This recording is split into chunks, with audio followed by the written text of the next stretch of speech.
This special segment of the American Farriers Association's No Foot, No Horse is brought to you by Vibram.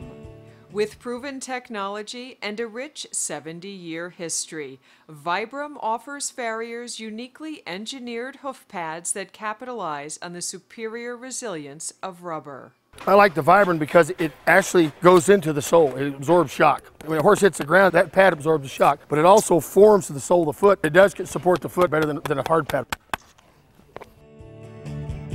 We've asked certified journeyman farrier David EDENS to join us again today.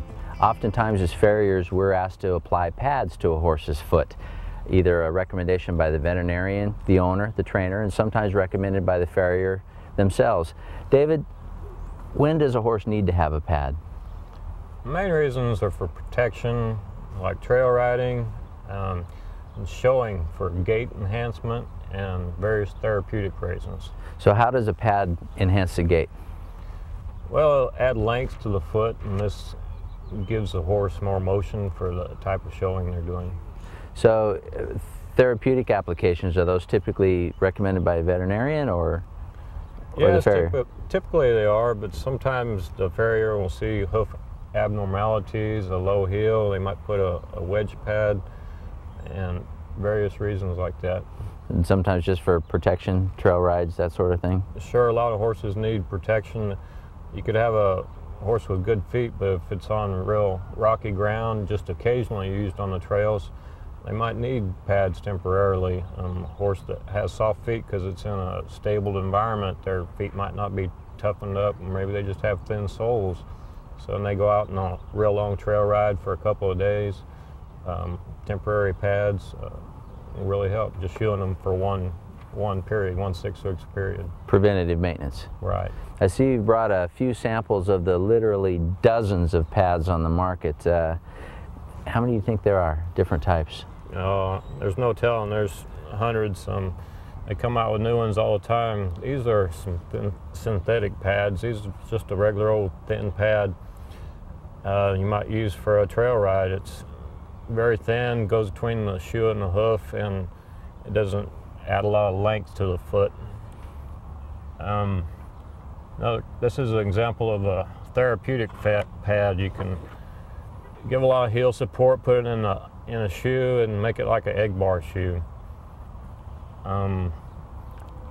This is an example of just a plain old leather pad. Leather's real good. It breathes naturally, keeps the foot pretty dry, and it's been used for centuries, and they still used every day.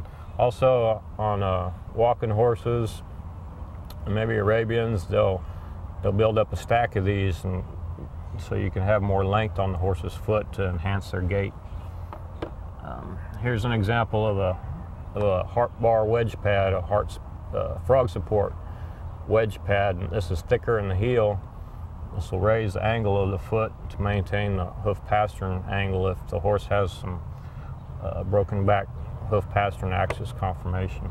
What's the advantage of the frog support area of these two?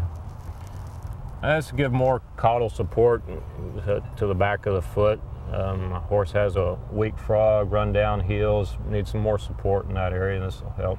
I've seen racing plates with a polyurethane pad actually built into the shoe itself.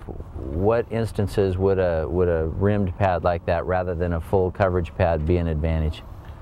Rim pads, they do a lot for shock absorption, and sometimes they'll have a rim type pad for snow to keep the snow from balling up in the bottom of the horse's horseshoe. Mm-hmm.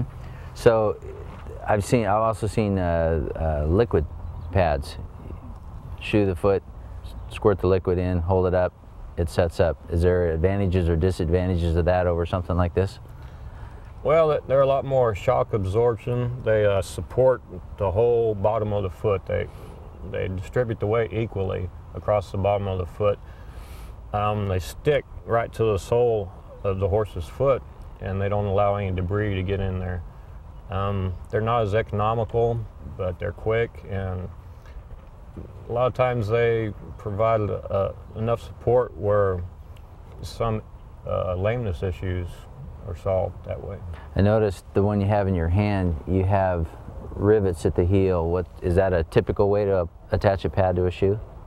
Yes, this is typical application. Keeps the pad in place, keeps it from shifting around. The shoe always needs to be bigger as it comes out. It needs to maintain the same angle as the foot. It needs to be a little bit wider than the foot and the pad. You don't want the foot to overgrow the pad or the shoe, and you don't want the hoof angle to come down and then the pad to come straight down. You want to keep maintaining that angle. So if you're asked to pad up a horse, or you decide to pad up a horse, is that a lifelong commitment for that horse? Does he need to wear pads forever from there on out? No, it sure doesn't. A lot of people think that once you put a pad on a horse that they're weaken up their feet or something, they have to use them forever, but they don't.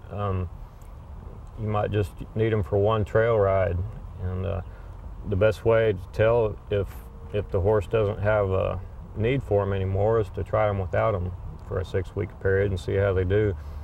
And sometimes the horse might have got sore and need them for, you know, a couple of resets, and then after that they'll be fine.